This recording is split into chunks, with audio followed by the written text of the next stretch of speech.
영국을 오게 된 25살 김민이라고 합니다. 96년생이라서 한국에서는 26이고요. 저는 원래 한국에서 중국어학과로 3학년까지 재학을 하다가 학사를 영국으로 다시 오게 된 케이스예요. 저는 UK 유학을 통해서 브루넬 대학교의 비즈니스 앤 매니지먼트 전공으로 오게 되었고요. 제 세부 전공은 마케팅입니다. 원래는 해외에서 학업을 하는 거에 대해 큰 열망이 없었는데 제가 2018년부터 2019년 중순까지 약 1년 반 동안 영국에서 워킹홀리데이를 먼저 했었어요. 근데 그때 이제 워킹홀리데이를 하면서 일을 하고 사람들을 만나다 보니 여기서 조금 더 제 미래를 그려보고 싶다라는 생각이 들어서 유학으로 다시 오게 되었습니다. 근데 제가 그때 생각을 했을 때는 브루넬 대학교의 비즈니스 학교는 조금 제가 가기에 너무 높은 학교라는 인식이 있었어요. 근데 매니저님께서 그래도 한국에서 학교 다닌 기록도 있고 영어 성적도 높게 나오니까 한번 해보자, 자기소개서 잘 써서. 그렇게 해서 지원을 하게 되었고 합격까지 하게 되었습니다. 일단 브루넬 대학교를 되게 가고 싶었던 이유는 마케팅 전공이라고 하면은 보통 다른 학교에선 Bachelor of Arts로 많이 다뤄요. 그러니까 문과의 개념으로 많이 다루게 되는 거죠. 근데 브루넬에서는 Bachelor of Science로 다루게 되어서 더 이공계의 개념으로 수학적으로 많이 접근을 해요. 그래서 다른 학교보다 더 난이도가 있을 것 같아서 조금 걱정은 됐지만 가고 싶다는 생각이 많이 들었습니다. 일단 제가 한국에서 학교를 다닐 때 2년 정도 서울 연합 문화 마케팅 동아리를 했었어요. 컬처 유니버라고. 그때 문화 마케팅 동아리를 하면서 브랜드 분석들도 하고 마케팅 티어리도 짜고 그러면서 마케팅 쪽이 되게 저랑 잘 맞는 분야라는 걸 느꼈었어요. 그래서 석사는 꼭 이걸로 해보고 싶다라는 생각이 많이 들었는데 막상 석사로 오려고 하니 기초가 안 다져 있는 상태에서 석사를 가는 게 되게 두렵더라고요. 그리고 일단 학사를 맞추는 것도 한국에서 마치는 것도 되게 큰 일이었고요, 저에게. 그래서 학사를 다시 하게 되었던 것 같아요.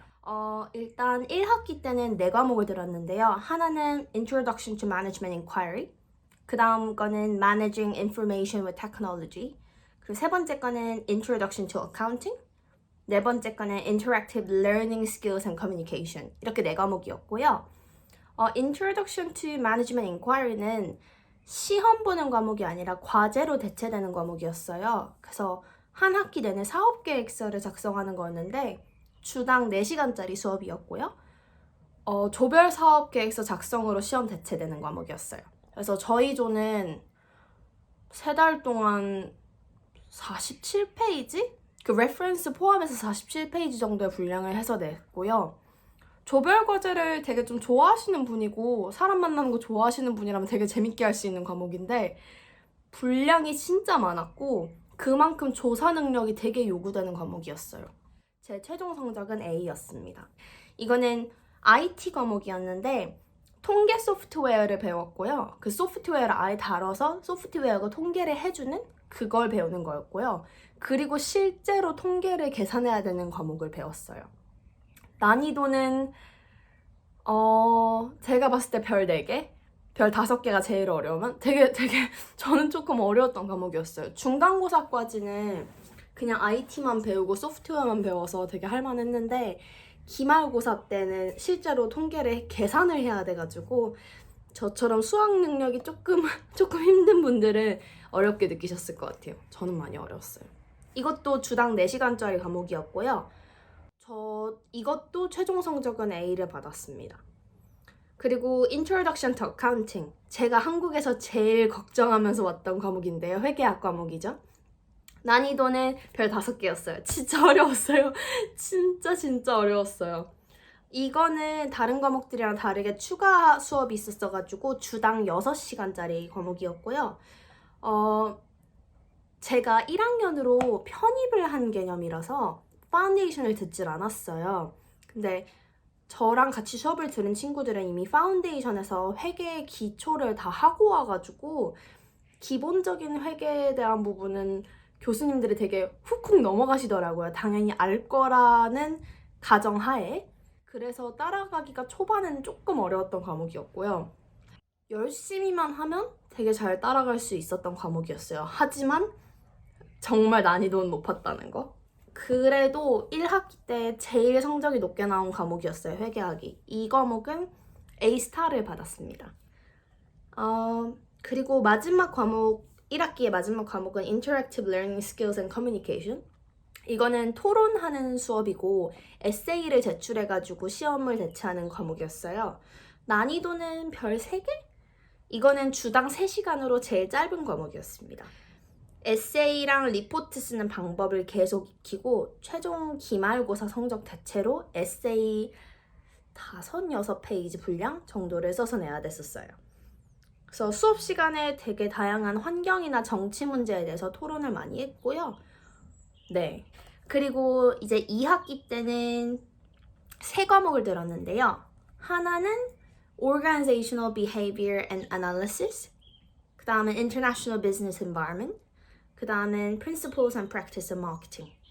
그래서 첫 번째 과목은 Organizational Behavior and Analysis 해가지고 조직행동 분석론이었어요. 이거는 난이도 별 4개? 그래서 이건 주당 4시간 수업이었고요. 조직행동 분석 이론들을 수업 시간에 배우고 세미나 시간에는 이 이론들을 활용해서 제 스스로 이 이론을 분석하는 에세이를 써야 되는 거였어요. 그래서 에세이 능력이랑 조사하는 능력이 모두 받쳐줘야 수업을 좀 따라갈 수 있었다? 나름 수월하게 했지만 제 주변 학우들은 많이 페일한 과목이에요. 저는 이거 최종 성적 A 나왔습니다. 그리고 그 다음 거는 International Business Environment이라고 국제 경영론이었어요. 이것도 난이도 회계학처럼 5개였습니다. 국제 경영론이라고 해가지고 저는 조금 더 포괄적으로 국제적인 어떤 경영 theory들을 배우는 그런 건 줄 알았는데 완전히 경제학 과목이었고요. 이것도 회계학처럼 주당 6시간짜리였습니다. 파운데이션 때 경제학을 이미 해요. 경제학 기본 원리, 논리 이런 것들을. 그래서 경제학적인 이론과 원리를 알고 있다는 전제하에 진행되는 수업이었어가지고 저처럼 파운데이션을 안 들었거나 약간 그 기초 받침이 부족한 친구들은 처음에 되게 헤맸던 과목이었고요. 세미나 2시간과 렉처 4시간. 그래서 회계학이랑 똑같이 이루어져서 렉처 4시간 때 새로운 것들을 배우고 세미나 2시간 때는 이 배운 이론들을 스스로 에세이 써서 피드백 받는 그런 시간이었습니다. 수업을 특히 렉처 4시간짜리를 한 번이라도 놓치면 아니 진짜 30분이라도 미스를 하면은 정말 따라가기가 힘든 수업이었어요. 이거는 저 최종 성적 A+ 나왔습니다. 그리고 마지막 수업은 Principles and Practice of Marketing이라고 마케팅 실무 과목이었는데 난이도는 2개고요. 되게 쉬웠어요. 주당 4시간짜리고 파운데이션 때 마케팅 원론이 이미 수업을 들어요. 다른 친구들이. 그래서 실무적인 내용으로 1학년 때는 수업을 듣고요. 조사를 요구하는 과제들이랑 에세이만 밀리지 않으면은 수월하게 따라갈 수 있는 과목이었어요. 근데 에세이 쓰는 거 하나라도 밀리면은 시험 때 많이 헤매더라고요. 그래서 이건 교수님이 하라는 것만 잘하면은 되게 쉽게 성적 받을 수 있는 수업이었고요. 이거는 저 최종 성적 A 스타 나왔습니다. A- 한 과목이었고요. A가 3과목, A+ 1과목, A 스타 2과목 이렇게 해서 7과목을 했고 패스를 위해서는 D 이상을 받아야 했습니다. 모든 세미나 수업은 페이스 투 페이스로 진행되었고 세미나 수업이 하루에 몰아져 있었어요. 그래서 저는 화요일에만 학교를 갔고 나머지 월, 수, 금, 목요일은 수업이 없었거든요. 월, 수, 금은 이제 온라인으로 수업을 들었습니다. 근데 2학기 때는 이제 락다운이 시작돼가지고 그때는 세미나 수업까지 온라인으로 진행이 됐었습니다. 과제나 시험도 모두 온라인으로 제출이었고요. 제출을 할 때 표절 검사 사이트인 Turnitin이라는 곳을 통해서 올려야 했었어요. 그 사이트를 통해서 올릴 때 표절률이 일정 이상 넘어가면 0점 처리되거나 아카데믹 서비스에 넘겨가서 징계를 받을 수 있었어요. 사실 블렌디드 스터디 해가지고 화요일마다 세미나 수업을 갈 때도 소셜 디스턴싱을 워낙 철저하게 하다 보니 조별 토론도 못하게 했었어요. 그래서 일부러 토론하는 것들은 다 줌으로 하게 했거든요. 그래서 사실상 친구들을 만나기가 많이 어려웠는데 그래도 우리는 되게 디지털화에 익숙한 사람들이잖아요. 그래서 인스타그램으로 연락하고 친구들이랑 연락하고 하다 보니 얼굴을 잘 못 봐도 만날 건 다 만나더라고요. 브루넬에서 취업 프로그램이라고 레디 프로그램을 해요. 이거는 이제 아프리카 쪽에 있는 난민 캠프 지원 사업 계획서를 쓰는 프로그램이거든요. 그래서 이거는 학교 프로그램인데 추가 활동적인 거라고 생각해 주시면 되세요. 미리 지원서를 받아가지고 뽑힌 사람들끼리 해서 조별 과제를 또 하는 거였어요. 제 그때 수업도 사업 계획서 쓰는 수업이 있어가지고 도움 서로 많이 받으면서 했던 것 같아요.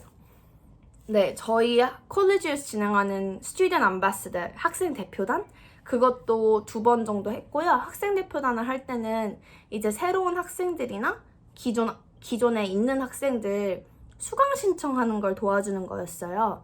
이게 한국이랑 조금 달랐는데 한국은 이제 교양 수업도 있고 일반 과목도 있다 보니 자기가 선택해서 수업 듣는 게 많잖아요. 전공 빼고.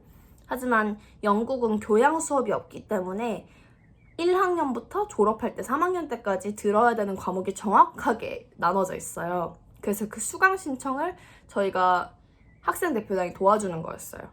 저는 지금 쉐어하우스에 살고 있고요. 제 방이 되게 큰 더블룸이에요. 그래서 저는 존 4에 살고 있기 때문에 큰 더블룸 쉐어하우스에 650파운드 정도 내고 있고 보통 생활비는 여기서 400파운드 정도 쓰는 것 같아요. 400파운드는 60에서 63만 원 정도 생각해 주시면 되거든요. 400파운드도 되게 많이 아꼈을 때 사용하는 거고요. 500까지 사용할 때도 되게 많아요. 그리고 부모님께서 용돈을 500파운드에서 600파운드씩 정도 보내주시는데 그거는 웬만하면 제가 아끼려고 하고 있고 추가로 아르바이트 같은 거 많이 하고 있어요. 아르바이트는 이제 학생 비자에 따라서 조금 다른데요. 파운데이션으로 오는 경우에는 주당 10시간 이상 일을 못해요. 10시간까지만 일을 할 수 있고 저처럼 Tier 4 학사 이상의 비자로 오는 경우에는 주당 20시간까지 일할 수 있어요. 그래서 컨트랙 아워가 20시간이 넘어가면 안 돼요. 그 대신 텀타임 기준이고 이제 방학 때는 풀타임으로 일을 해도 되거든요. 그래서 저는 처음에 왔을 때는 이 근처 바에서 일을 하다가 락다운 때문에 일자리를 거의 잃었죠. 그래서 다른 매장을 찾다가 연대가 별로 없어가지고 소호 쪽에 있는 아시안 슈퍼마켓이 있어요. 그래서 거기서 일을 하고 있고요. 일단 가장 큰 차이점은 한국은 상대평가를 하잖아요. 근데 영국은 이제 절대평가를 하다 보니 그 평가의 차이가 되게 큰 것 같아요. 일단 영국은 절대평가여서 교수님들이 점수를 줄 때 정말 까다롭게 해주세요. 그래서 수업을 듣는 친구들이 13명이라고 A는 1명밖에 안 되고 B는 3명으로 정해져 있고 이런 게 전혀 없고 전부 다 A를 받을 수도 있고 정말 전부 다 C 아래로 받을 수도 있었어요. 한국에서는 교수님이 가르쳐 주신 부분, 책에 나오는 부분으로 시험이 나왔다면 영국에서는 교수님이 가르쳐 주시는 부분은 정말 이론적인 부분뿐이고 그 외에 critics, 그러니까 장단점, 비판이죠. 비판이나 example, 예시들에 대한 조사는 제 몫이었습니다. 만약 이 조사가 이루어지지 않는다면 사실 시험 보는 게 사실상 불가능했어요. 그리고 에세이를 쓰기 때문에 그걸 쓰더라도 모든 학생들이 같은 하나의 이론으로 다 다르게 디벨롭을 하기 때문에 그 점도 되게 흥미로웠던 것 같아요. 네, 저는 말씀드리고 싶은 게 많은 유학생분들이 영국에 오셔서 정말 한국인들끼리만 머무르고 중국인 유학생 친구들도 다 중국인끼리만 있고 그런 식으로 같은 나라끼리만 머무는 거를 좀 많이 볼 수 있어요. 그래도 영국에 왔으니 너무 한인 사회에서만 머무르지 말고 좀 일도 해보고 영국인들이랑 아니면 유러피안 친구들이랑 어느 나라에서 온 친구들이든 조금 더 좀 국제적인 마인드를 가지고 학교에서 다양한 활동도 하고 다양한 친구를 사귀는 게 영국의 최대 장점인 globalized를 누릴 수 있는 것 같아요. 브루넬에 제가 입학하기 전에 이제 예비 학생들을 대상으로 웨비나를 진행을 한 적이 있었어요, 브루넬에서. 그때 한 학생이 얘기했던 게 되게 기억에 남은 게 그 친구가 일본 친구였던 것 같아요. 근데 그 친구가 얘기를 하기를 자기는 수업 시작하는 9시부터 딱 그날 저녁 7시까지만 공부를 하고 7시 이후에는 공부를 다 놓는데요. 그리고 나가서 논다 그랬어요. 아니면 집에서 쉬던지.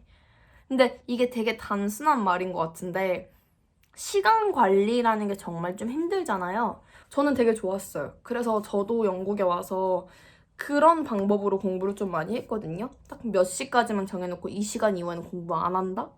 그래서 그때까지는 오히려 더 열심히 하게 되는 것 같았어요. 생활적인 면에서 일단 가계부를 쓰는 습관을 좀 한국에서부터 미리미리 들여오시면은 되게 도움 많이 되실 거예요.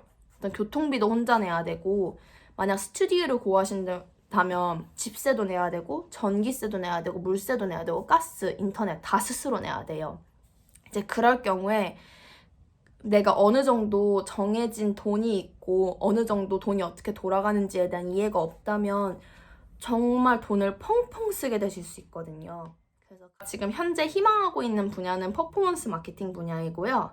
근데 사실 퍼포먼스라고 말해도 저는 지금 브랜드 마케팅 쪽에도 되게 관심이 많고 콘텐츠 마케팅 쪽에도 관심이 많아가지고 일단 어느 분야로 제가 진출하게 될지는 잘은 모르겠습니다. 그래도 제가 일하고 싶은 기업은 그 마케팅 동아리에서부터 가장 사랑했던 기업인 러쉬에서 꼭 마케터로 일을 하고 싶고요. 제가 한국에 돌아가자마자 유캔 유학 상담을 받았다고 했잖아요. 그때 되게 많은 유학원에다가 상담 메시지를 보내놓고 날짜를 잡아놨는데 유캔 유학을 제가 첫 번째로 상담을 갔었어요. 상담을 하면서 제가 적어갔던 대학교 리스트보다 더 높은 곳으로 지원을 할 수 있게 조금 더 자신감을 불어 넣어주시고 그 이후의 계획에 대해서도 되게 열심히 들어주시는 매니저님 모습에 좀 감동을 해가지고 그날 저는 다른 데 상담 더 안 가고 유캔 유학에서 하기로 결정을 했던 것 같아요. 그리고 사실 무엇보다 제일 믿음이 갔던 게 다른 나라도 아닌 영국만 전문적으로 하시는 나라다 보니 그 부분은 진짜 믿고 맡겨도 될 것 같다 싶어가지고 진행을 했고요. 마지막으로 하고 싶은 말. 제 생각에는 코로나라고 해서 만약 유학을 조금 고민하고 계시거나 그런 분들이 계시다면은 더 늦기 전에 빨리 오시라고 말씀드리고 싶어요. 사실 코로나라고 해서 공부가 멈추는 건 아니잖아요. 그리고 분명 학교들도 지금 오프라인 수업을 최대한 많이 하려고 노력을 하고 있는 부분이 있고요. 그리고 저는 일단 온라인 수업에 대한 만족도가 되게 높았어요.